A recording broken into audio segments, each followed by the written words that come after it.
முடிச்சாச்சு. இப்போ பாருங்க, நான் இது வந்து என்ன பண்றேன், மடிச்சுக்கிறேங்க. இதை பாதிக்கு மடிச்சுக்கிறேங்க. அப்புறம் மீதி பாதி மடிச்சுக்கிறேங்க. மடிச்சுட்டு இங்கிருந்து அடிக்கிறேங்க.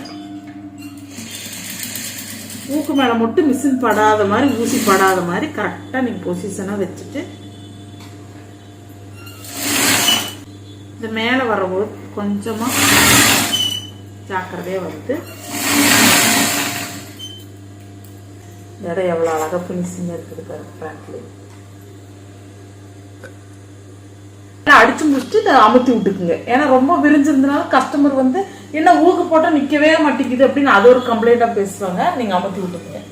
இப்போ பார்த்தீங்கன்னா ஊக்கு வச்சாச்சு. இந்த ஊக்கு மாற்ற பகுதி நம்ம நார்மலாக எப்போ மாதிரியே வி அடிக்கிற மாதிரியே நம்ம அடிச்சுக்கலாம்.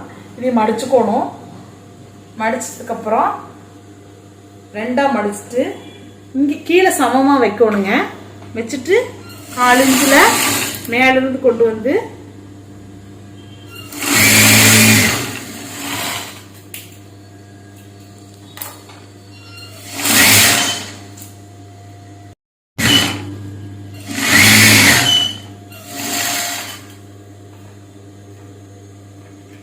முடிச்சுட்டுமா மேலே ஒரு அடி அடிச்சுட்டு இது அப்படியே மடிச்சுக்கணும். மடிச்சதுக்கு அப்புறம் இது மேலே வச்சு பார்க்கணும் கரெக்டாக இருக்குதா நம்ம தைச்சது அப்படின்னு பார்த்துட்டு இது எடுத்ததுக்கு அப்புறம் சென்டர்ல ஒரு அடி அடிக்கணுமா.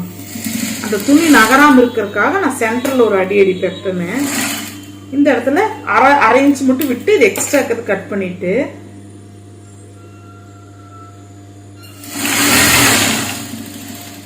ஓகேங்களா, அப்படி அடிச்சிடணும்.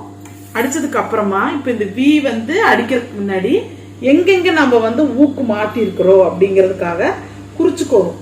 ஓகேங்களா, குறிச்சதுக்கு அப்புறமா அதுக்கப்புறமா நம்ம அந்த வியை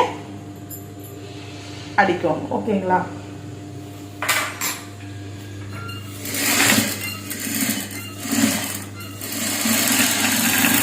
டாட் ஒவ்வொன்றுக்கும் டாட் அடிக்கணுமா. விக்கு பேர் அன்னிங்கள போய் அந்த வி அடிக்கிற இடத்துல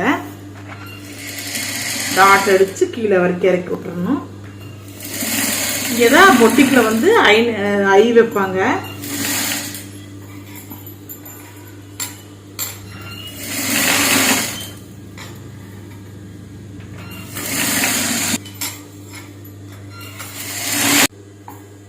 பாருங்க, மார்க் பண்ணியாச்சு, தைச்சாச்சு.